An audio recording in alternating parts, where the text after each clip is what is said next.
Om Namo Bhagavate Vasudevaya.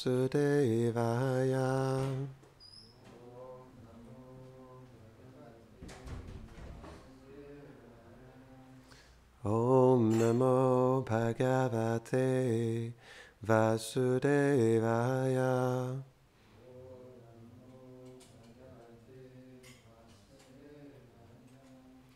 Om Namo Bhagavate Vasudevaya.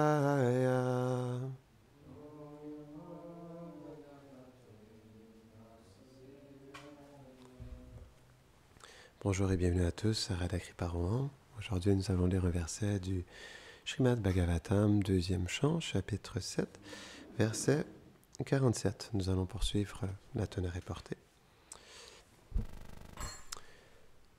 Shashvat prashantam abhayam pratibodha matram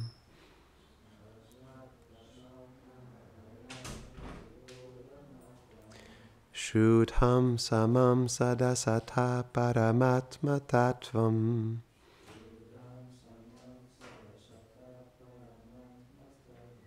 Shabdo nayatra purukara kavan kriyartho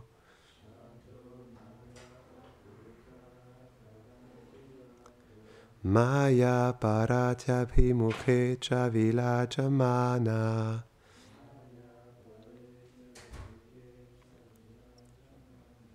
Tadvai padam bhagavata paramasya pumso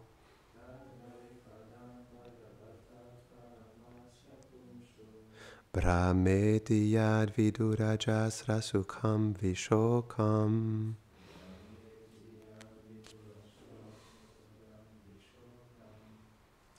Traduction. Ô Narada, la réalité suprême connue en tant que Bhagavan est éternelle, paisible, au-delà de la tristesse, de la peur et de la souffrance. Elle est pure intelligence. Elle est impartiale envers tous. Elle est la source du Brahman, la radiance du Seigneur, et du Paramatma, son aspect en tant que l'âme suprême. Elle est au-delà de la portée des mots matériels et de leurs explications. Sa puissance illusoire Maya repose à une grande distance derrière elle. Les philosophes appellent la radiance de ce suprême Bhagavan Brahman. En d'autres mots, le disque du soleil suprême de Bhagavan est connu comme Brahman. Nous allons continuer la tonne reportée. Ça commence par les mots indiquant les objets. Les mots indiquant les objets, les relations et l'action matérielle ne peuvent décrire le Seigneur, puisqu'il est au-delà de la matière. Ceci se rapporte aussi bien à son aspect de grandeur, omniprésent appelé Brahman, qu'à son aspect Bhagavan, qui possède une forme transcendantale et des qualités. De plus, Maya, l'énergie matérielle ne peut se tenir devant le Seigneur. Cependant, il y a des descriptions telles que Megha Shyama Kanaka Paridhi. Il a un teint sombre comme un nuage et des vêtements jaunes. Srimad Bhagavatam 8.7.17. Pankajaksho Yam Atma. Il a des yeux pareils au lotus.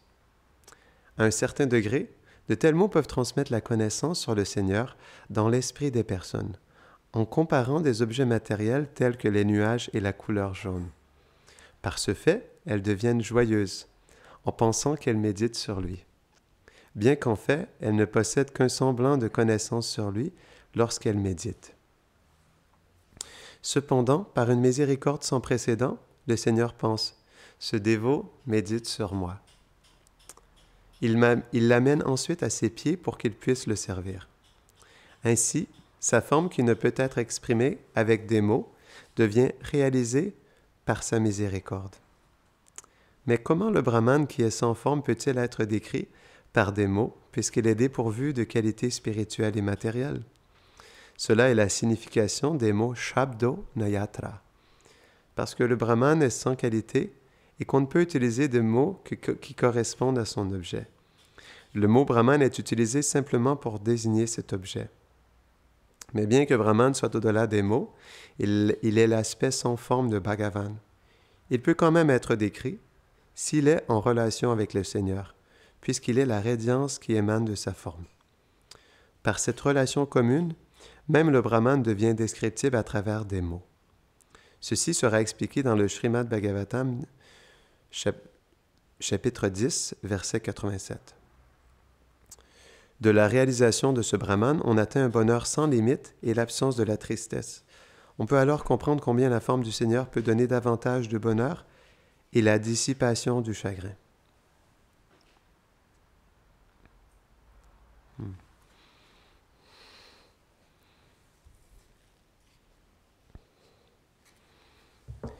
Om Gyanatimirandasya Gyanam Jarasharakaya Chakshurun Meditam Jena Tasmai Shri Gurave Namaha Shri Chaitanya Manobhishtam Stapitam Jena Bhutale Swayam Rupa Kadamayam Dadati Svapadantikam He Krishna Karuna Sindho Dinabandho Jagatpate Gopesha Gopika Kanta Radha Kanta Namostute Tapta Kanchana Gaurangi Radhe Vrindavaneshwari Vrishabhanusute Devi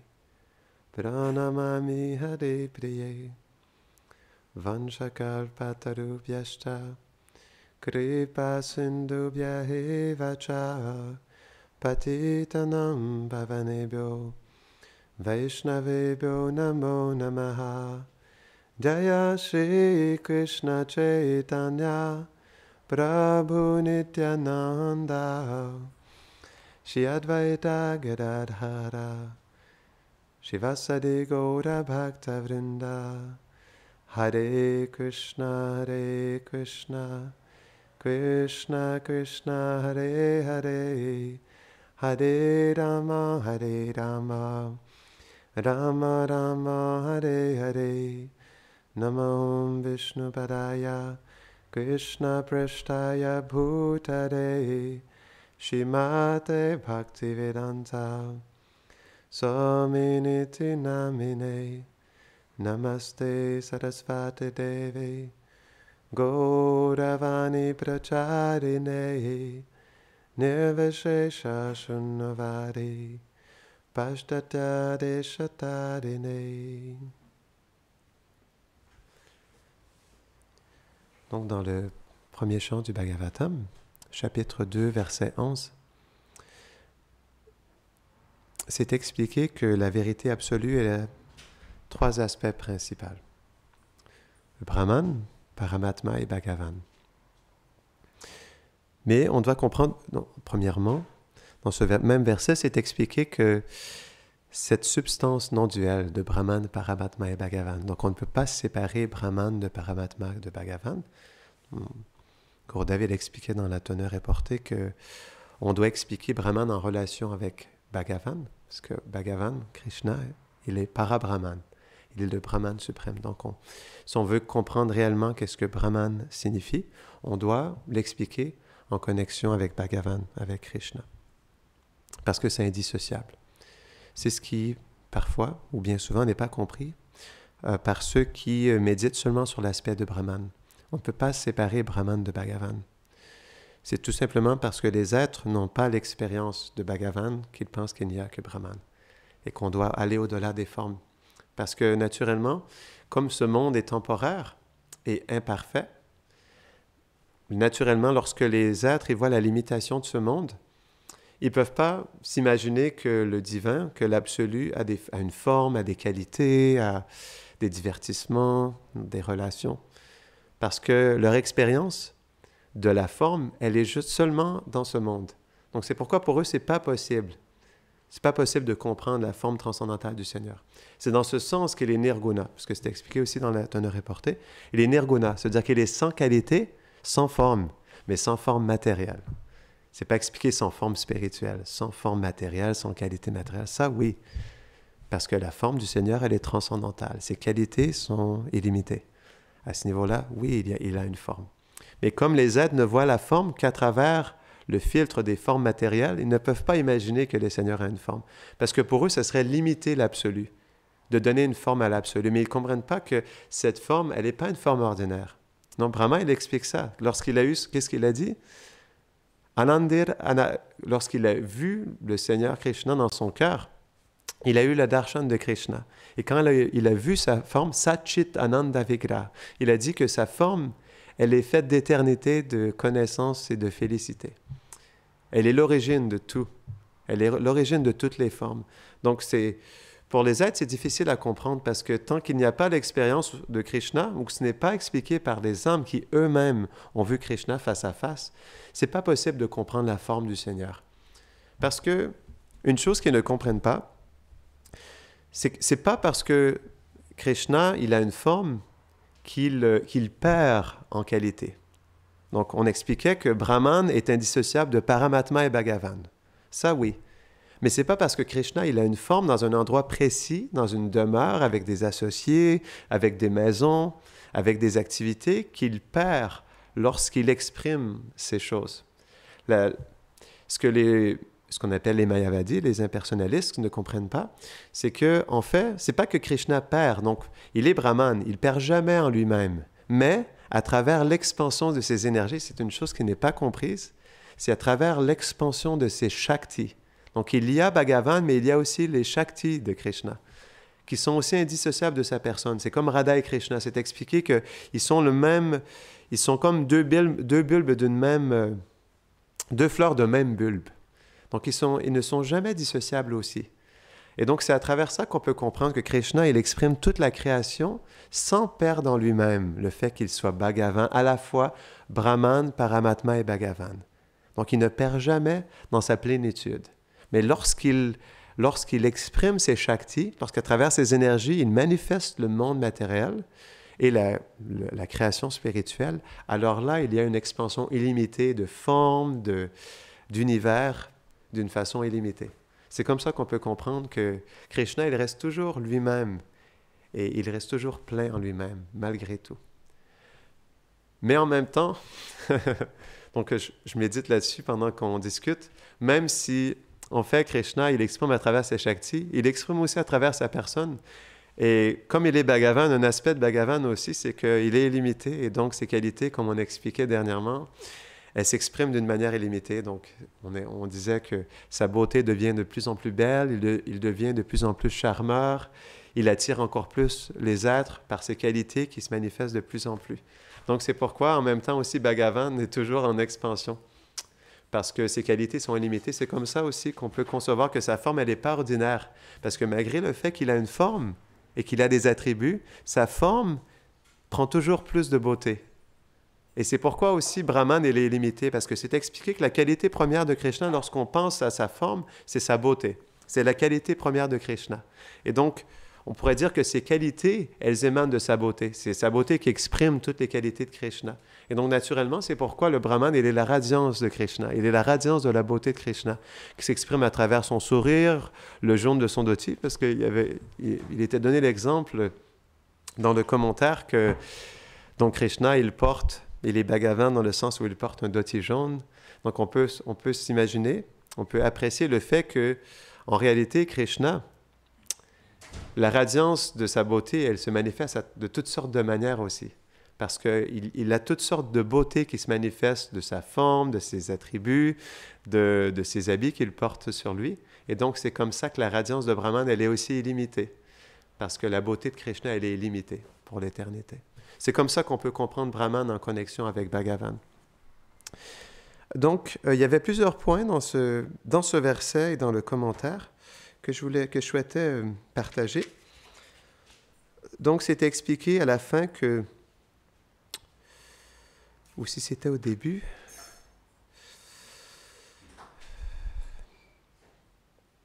ok, c'était au début, pardonnez-moi. La réalité suprême connue en tant que Bhagavan est éternelle, paisible, au-delà de la tristesse, de la peur et de la souffrance.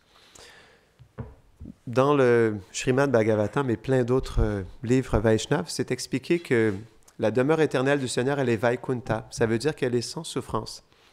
Parce qu'elle n'est pas investie de la passion, l'ignorance et la vertu. Il n'y a que la pure vertu dans le monde transcendantal. C'est pourquoi il ne peut pas y avoir de souffrance, il ne peut pas y avoir de tristesse. Il y a parfois le sentiment de tristesse, comme par exemple lorsque Krishna il est dans la séparation des Brajbasis, mais cette tristesse, elle n'est pas quelque chose d'ordinaire et on sait que la séparation, elle amène une extase particulière dans le cœur des Brajbasis qui sont en séparation de Krishna, parce que plus Rupa Goswami, il explique que dans la séparation, il y a l'union, et dans l'union, il y a la séparation. Donc, c'est pourquoi, malgré le fait qu'il y a des sentiments comme la tristesse, ou même certains sentiments de peine et de souffrance du fait qu'on est séparé de Krishna, comme dans cette séparation, il y a l'union, il y a une rencontre très spéciale lorsque les Brajbasis sont en séparation de Krishna. C'est pourquoi, même au monde transcendantal, pourquoi j'explique ça, c'est que certaines personnalités, par exemple, je me rappelle, il y a un mouvement dans lequel j'étais pendant 3 ans, et eux n'acceptaient pas Srimati Radharani parce qu'elle se mettait en colère contre Krishna. Et pour eux, la colère était le mode de la passion. Et donc, ce n'était pas possible dans le monde transcendantal qu'il y ait la colère. Ils n'arrivaient pas à concevoir que la colère pouvait s'exprimer dans la transcendance. Et ça, c'est intéressant. C'est pourquoi on parle de ça, parce qu'en réalité, même s'il y a la colère, même s'il y a la jalousie, même s'il y a l'impatience, entre Krishna et ses associés, c'est toujours dans Prema, c'est toujours dans l'amour le plus pur, et c'est dans la transcendance. Donc, il n'y a pas de... C'est pas teinté de passion, d'ignorance et de vertu. Ce n'est que dans le Prema, ce n'est que dans la pure vertu, Shuddha Sattva. Donc, c'est pourquoi il n'y a aucune contamination matérielle lorsque Krishna et les Brajbasis expriment des sentiments qui, en externe, peuvent paraître négatifs. Ça, c'est important de comprendre parce que certaines personnes ou certains mouvements spirituels n'acceptent pas Radharani à cause de ça. Donc, on parlait justement de cet aspect de Vaikunta, et ça, c'est important parce qu'on pourrait se dire, souvent, les dévots se disent, mais comment se fait-il que je suis en contact avec Krishna, mais que je souffre autant? Donc, on doit bien comprendre pas seulement la nature de Krishna, mais aussi la nature du service de dévotion et quel impact ça a sur nous et notre purification intérieure. Ça, c'est quelque chose qui est très important, parce que sans ça, on peut se décourager dans le service de dévotion aussi. Donc, on doit comprendre que c'est pas parce qu'on souffre qu'il y a une injustice justement dans le fait de pratiquer le service de dévotion. On doit comprendre qu'on a un lourd conditionnement à l'intérieur de nous. Comme Srila Prabhupada l'expliquait dans une teneur importée du Bhagavatam, on ne peut pas s'attendre à ce que ce conditionnement disparaisse instantanément. Il est là depuis des millions d'existences et il est profond dans notre corps subtil. Donc c'est pourquoi quand on s'engage dans le service de dévotion, il y a anartha nivriti, ce qui est la purification du cœur, les choses indésirables qui remontent à la surface, mais Vishwanath Chakravarti Thakur, il explique qu'anartha nivriti, lorsqu'il commence, il est là jusqu'à très, très, très, très haut dans la dévotion. Donc, il est là toute notre vie, anartha nivriti, jusqu'à temps que nous devenions complètement purs. Et c'est même expliqué. Vishwanath Chakravarti Thakur, il explique que par exemple, il y a différentes offenses que nous pouvons commettre. Les offenses envers le Saint-Nom, les offenses envers les Vaishnavas, les offenses envers le Seva, le service, différentes sortes de services, que ce soit le puja, être dans la cuisine ou dans la prédication. Il y a des offenses qui sont là. Il y a même des offenses qui peuvent être là envers les jivas, les êtres vivants. Donc, Vishwanath Chakravarti Thakur, il explique dans le Madhurya Kadambini que c'est seulement lorsque nous rencontrons Krishna face à face, que les offenses envers le Saint-Nom sont complètement purifiées. Et ça, j'ai toujours trouvé ça très intéressant. Donc, ça nous montre que cette période de purification, elle est longue, elle est progressive et elle va de plus en profondeur à l'intérieur de nous. Donc, c'est pourquoi la purification, naturellement, elle peut entraîner des souffrances parce qu'il y a plein de choses indésirables qui remontent à la surface, des attachements qu'on n'était pas conscients, des illusions, des désirs matériels. Et donc, naturellement, quand ça revient à la surface, il peut y avoir une résistance qui est là, une souffrance, un poids dans le cœur. Mais on doit accepter cette souffrance parce qu'elle est bénéfique dans le sens où elle nous aide à nous purifier de ces choses indésirables. Et on doit passer à travers ce processus. C'est pourquoi c'est extrêmement important aussi de comprendre le processus de la dévotion. Parce que sans ça, on n'arrivera pas à comprendre qu'est-ce qui nous arrive dans notre cœur. Comment se fait-il qu'après 2 ans, 5 ans, 10 ans, 20 ans, il y a quand même des choses qui remontent à la surface de notre conscience et il y a des résistances qui sont là et parfois ça nous amène des perturbations intérieures. Mais ça, c'est quelque chose qui est tout à fait normal.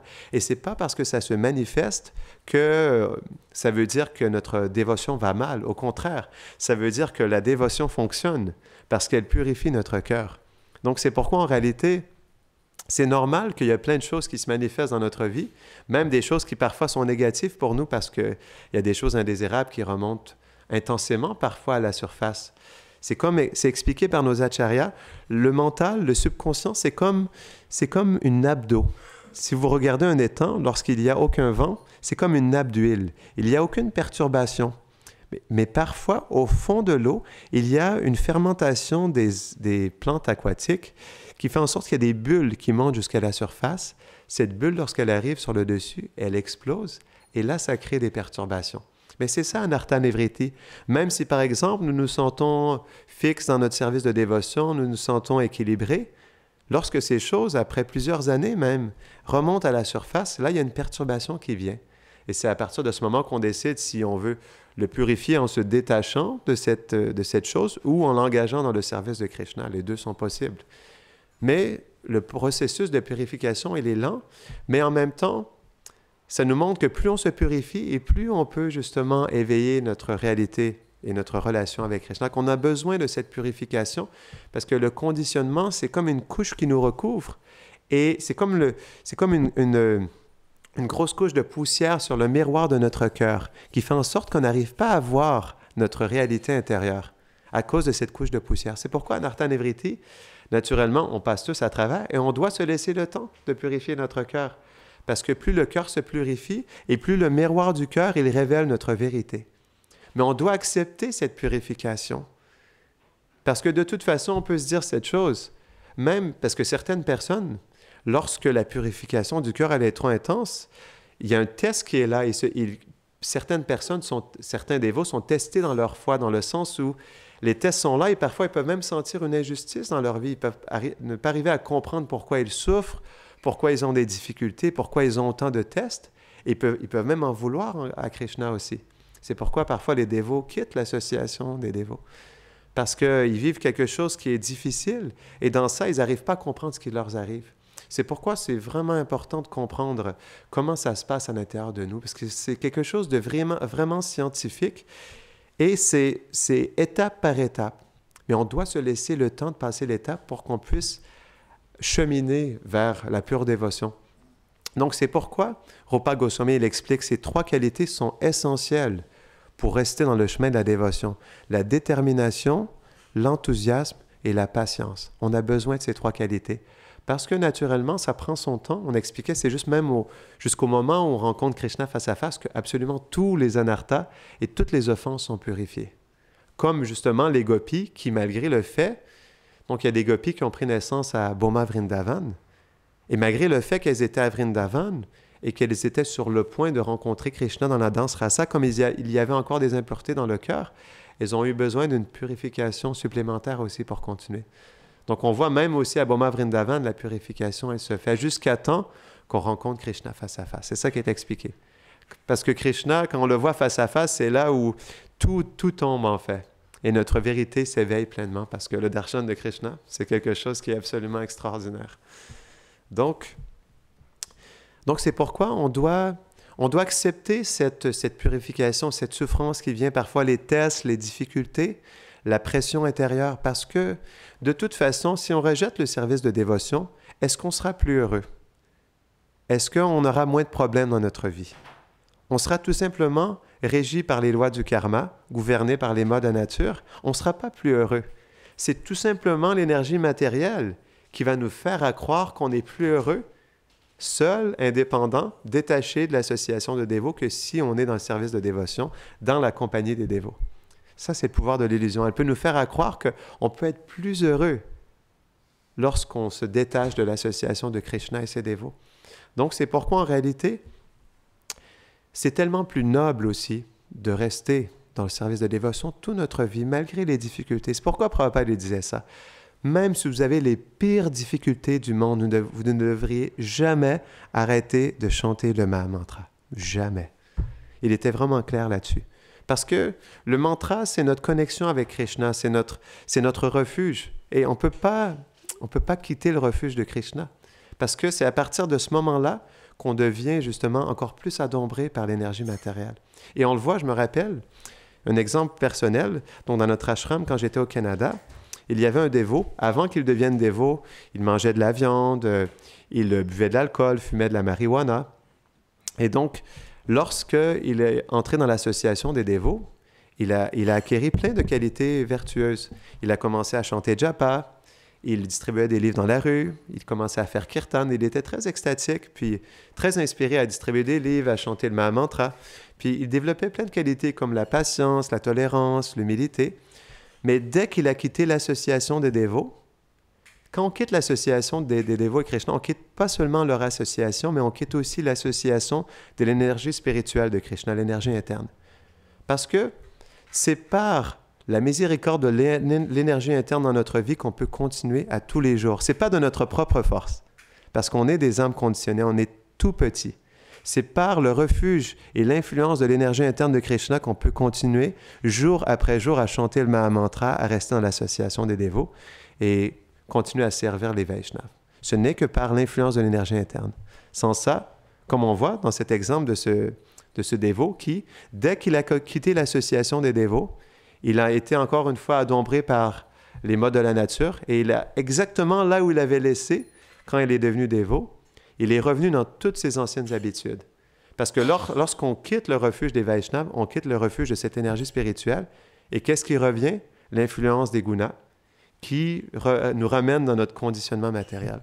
Donc c'est pourquoi en réalité, le refuge de Krishna et ses dévots, c'est quelque chose qui est tellement précieux. Et même si on a les plus grosses difficultés du monde, on ne devrait jamais le quitter. Parce que si on quitte ce refuge, on ne fait que devenir victime de notre karma et des modes de la nature. Et on ne sera pas plus heureux en réalité. C'est pourquoi il y a quelque chose de tellement plus noble dans le fait de rester dans l'association des dévots, même si c'est difficile. Parce que dans ça, dans la souffrance, il y a Krishna. Il y a ce mot en anglais « sweet struggle ». C'est une douce lutte, parce qu'on l'a fait avec Krishna. Et je ramène souvent cet exemple, mais c'est intéressant.